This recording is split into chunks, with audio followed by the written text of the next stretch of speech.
Sup, Nerdmigos, I'm the Jive Talking Nerd, John Norgrove. We've got Wife here, and we're back at it again for the much-anticipated Trek Jive for Strange New Worlds Season 2, Episode 1, The Broken Circle. Take 2. Take 2, yeah, part 2. Because it's not even part 2. It's just it's gonna be different, so it's Take 2. It's part 2. Because we didn't. The camera decided that sound was not required to camera, so that's okie day. So we'll see if this one works out. Yay for us! But so before we get into this episode, bloody photon torpedo that like button. Subscribe to the channel, shares with your friends, and watch the rest of Trek Jive, man. Join us in the Trek-atude? Trek-atude? Yeah, Join us in the Trek-atude. So, before we get into spoilers, spoiler-free review of this episode. What did you think? It was fantastic. Yeah. Good episode. So good. So good. It got us again with a roller coaster of feels. Yep. We had all of them. Yep. They ran the gamut. Yeah.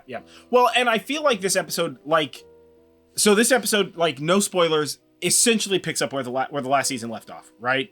So it really feels like they're just like you just binged the last one, do this one now. Like it doesn't feel like we're having to In fact, it might be best to watch the last episode just to update. I mean, I guess I don't know. I feel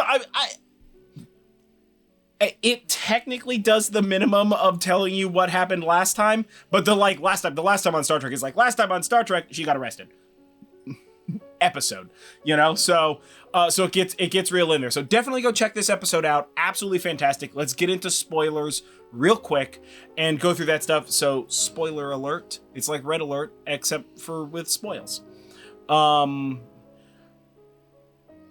This episode did such a fantastic job with that specific emotional roller coaster that you spoke of pre-spoils.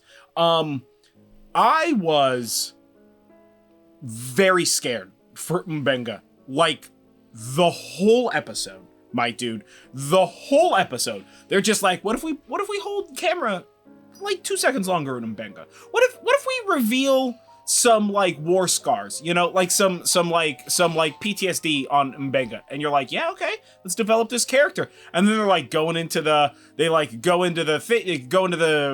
bloody I wanted to call it Ruapente for a second, but the bloody dilithium mine planet, and you're all right, yeah, bring M'Benga, right? This is some medical stuff, so that makes sense. And then as soon as those Klingons showed up with the blasters, they're you guys doctors? I was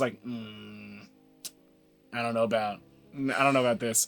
And then while they're working on the Klingons in the false flag Federation ship, the triple F, bloody Chapel is over here just you got this, M'Benga, you gonna make it? And M'Benga's I'm keeping it in check, man. And I'm just I don't know about this. And then we get easily my favorite part of this episode is M'Benga being the only thing we can do is warn the Enterprise, so we need to get to a communications place. And she's how are we going to do that? This ship is full of Klingons, and Klingons are, as we all know, way more powerful than humans and very violent.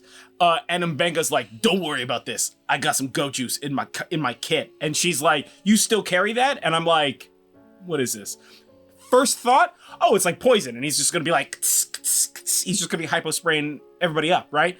Come to find out, that is Starfleet Federation Klingon War standard issue methamphetamines. Yeah. Aside, don't do drugs. Aside, done. They basically went full crank. You remember that movie? They went full crank. They did, right? They just hook him up to a car battery. If his heart gets below a certain level, the grenade in his chest blows up, or something like that. Whatever those movies were, whatever Jason Statham was on then. But I remember the ringtone. Yeah, right. Everybody had it. Yeah, everybody had it. It was the coolest ringtone at the time. You were the coolest kid if you had that.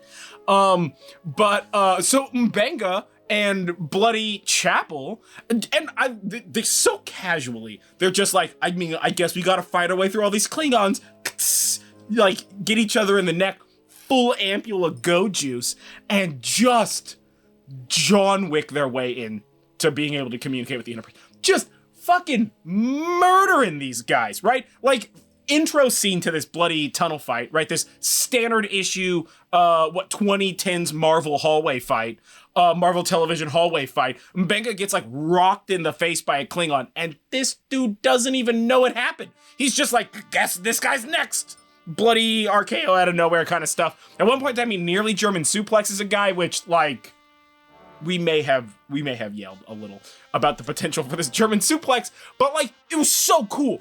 It was such a good fight sequence, and it's something that I feel like you don't really get. Like, I'm trying to think of like another like genuine fight sequence that like that was like a good clip of fighting and not just like a couple of punches or whatever, or like torture or something. And really, like, the thing that comes to my mind most rapidly is when 7 of 9 fought alien Dwayne "The Rock" Johnson in a coliseum in the Delta Quadrant. And even that, not as much fighting as this. Mbenga and Chapel are a whole ass threat. They were like, listen, we gotta send a communication, and that bridge has a shitload of copper in it, so let's rock and roll, guys. They just like went, full fucking send, punch their way through there and shit.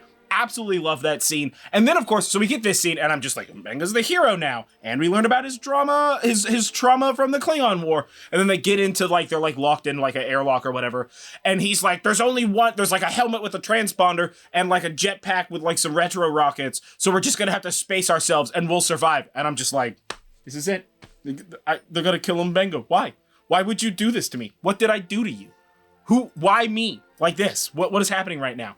Luckily, he didn't die, thank the bloody gods. But, yeah, I was pretty terrified, like, literally up until the scene where they show him, like, beamed in. Because even the beam-in sequence wasn't standard. It was all like, ooh, So I'm just like, no, not like this. So we got that. The Mbenga, like, roller coaster of emotions was fantastic. I think that he absolutely stole the show. Mbenga stole the show. And this episode also had, Carol Kane. Carol Kane as the I don't know her rank, but what is her name? Pelia. She's like the new chief engineer, or at least she wants to be, according to this episode. Like, we don't know what's gonna happen or whatever, but like, obviously she's gonna do it. And she was amazing. And like, Spock was like emotional and like doing beautiful ass music, and his engage, his catchphrase was just now. I want the ship to go now, which is embarrassing, Spock. Come on, my guy. And I love this young cat they have playing young Spock, right? This guy is absolutely crushing it. Also, lest we forget that young Spock is gently shredulated in that one shirtless scene from last season where you're just like, damn, Spock, all right, bold strategy, but I'll allow it, right? Whatever. But he was very good. He has such fantastic comedic timing, and he has definitely that like Nimoyian capacity to deliver an absolutely bonkers line, just stone-faced. Like, not many actors can do that. I feel like that takes a certain like skill set, and he definitely has it. So Spock was good. We learned that Spock's is, I want the ship to go now. We learned from what the other helmsman, that her old captain said Zoom, and I pray that he said Zoom with like Picardian grandeur. I don't want it to be a silly man thing. I want it to be, he's just like, set course for Alpha Centauri, warp 4, Zoom. And you're like, yeah, okay, I guess Zoom, like whatever the hand motions is to make that shit happen. And we learned that the pilot, she's working on maybe doing oh my god, I cannot believe I forgot what it was. I don't remember. Yeah. Shoot. Whatever it was pretty good. I liked hers. It was nice. But I guess really question of the day is, what would your like thing be? Would it be like engage, whatever, Pike says hit it. Also, did we all notice that when Uhura was like, oh, well, Captain Pike says like hit it. She like affected an accent and a face. She was just like, ugh. You know, because she tried to like achieve Pike levels of swag because he swaggers hit it out of his head, which was fucking delicious. So like that was great. I mean, I feel like if I were to choose one now, it's Punch It. Like, I like Hit It. I'm nowhere close to fancy enough to do Engage. I feel like Engage is like nice tea in a fancy cup, and I'm with Janeway here. I'll punch a Nebula for some coffee. So right. I don't know what Starfleet regulation says about Klingon blood wine for the captain mid shift, but I think I would be Klingon blood wine for the captain mid shift. They're like that coffee's. And coffee smells a little irony. And I'm just like, well, I don't know. It must be the supplements I'm taking because there's blood wine in it, you know? But what about you? What would yours be? Ooh, that's tough.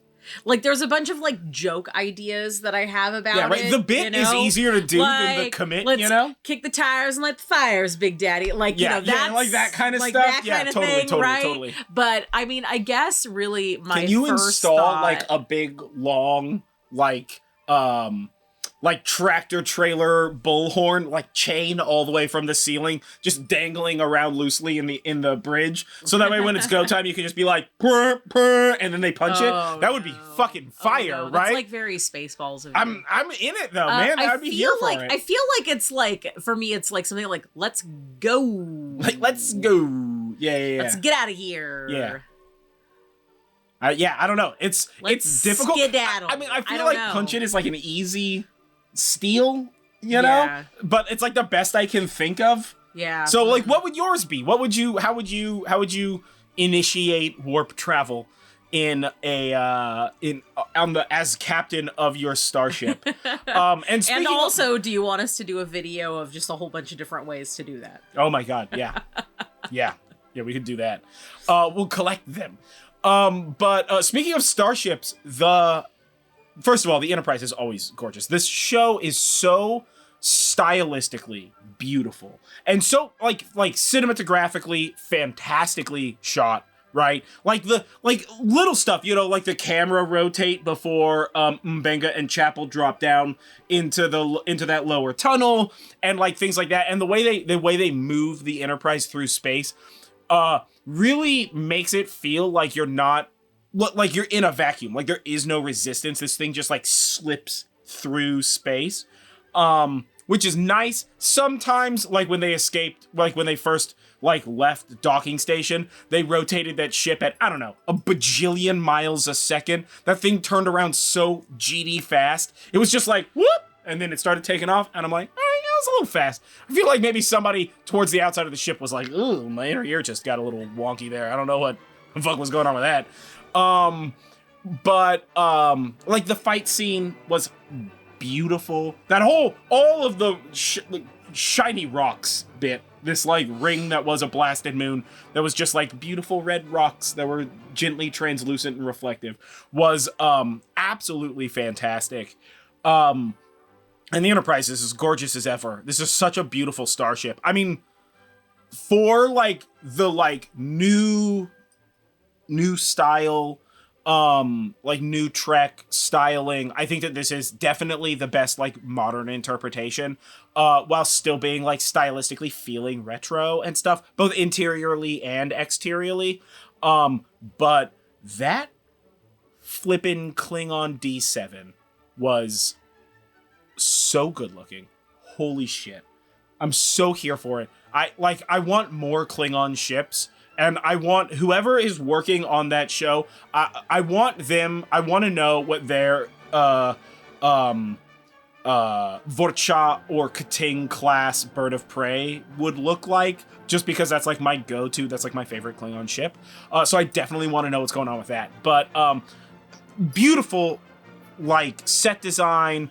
Bloody Captain Quarters has a fireplace in it. My guy, what? Come on, man. Too cool. But yeah, I mean, like, beautiful episode. Like they always are. Visually stunning episode. The graphics were fantastic. The acting was fantastic. I really liked this. I think that this was a perfect example of like we're just gonna pick up where we left off and go, right? I didn't feel like I was getting like handheld. It was just like here's Star Trek. Let's continue this mission. Whatever the heck. And like Pike wasn't even in this episode, but for like the like preface of the episode, and then like went off to get a lawyer, whatever that was, whatever that was. I feel like I missed a context clue there or something. But he's off to go get a lawyer for Una. And then the rest of the crew stole the Enterprise and decided to do like an adventure, which was gorgeous and very, very exciting. I'm trying to think if there was like anything else that like particularly stood out to me. Bloody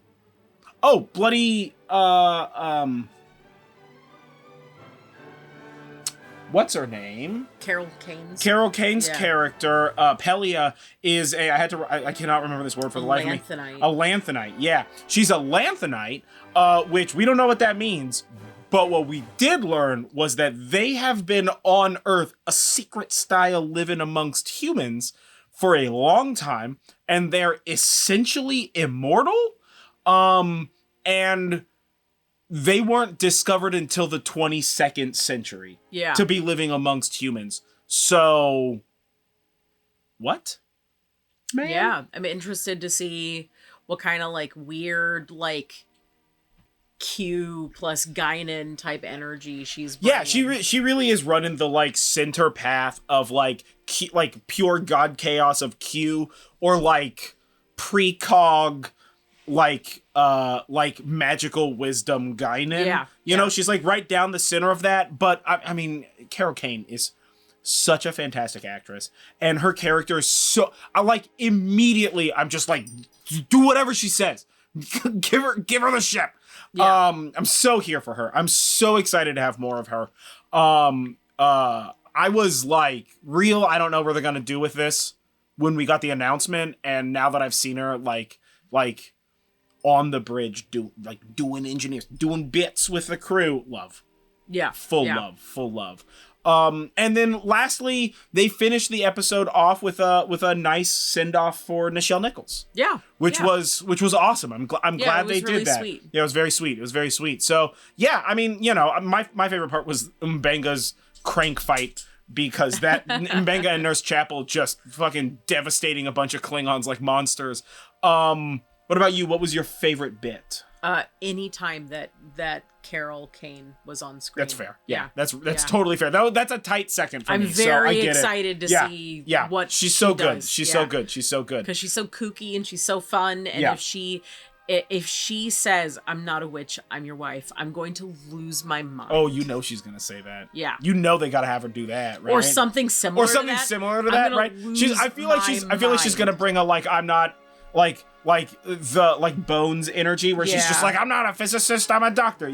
She's gonna do that. I'm not a witch, I'm an engineer. That's probably what she's gonna say. Yeah, and I'll still lose my so mind. here for it, man. Yeah, oh my god, yeah, definitely. So, let us know what your favorite part was. Comment below in the thing. As I said before, utterly Mbenga crank devastate that like button. Subscribe to this channel, lest wise we find the copper in you, with Mbenga and Chapel, and gotta go there Klingon style. And share us with your friends, do all that kind of stuff. I've been John Norgrove. This has been Wife. This has been Trek Jive, second take. So, yay for us. And we'll catch you guys for the next episode of Star Trek Strange New Worlds Season 2. I guess go now. Let's kick the tires and light the fires, Big Daddy.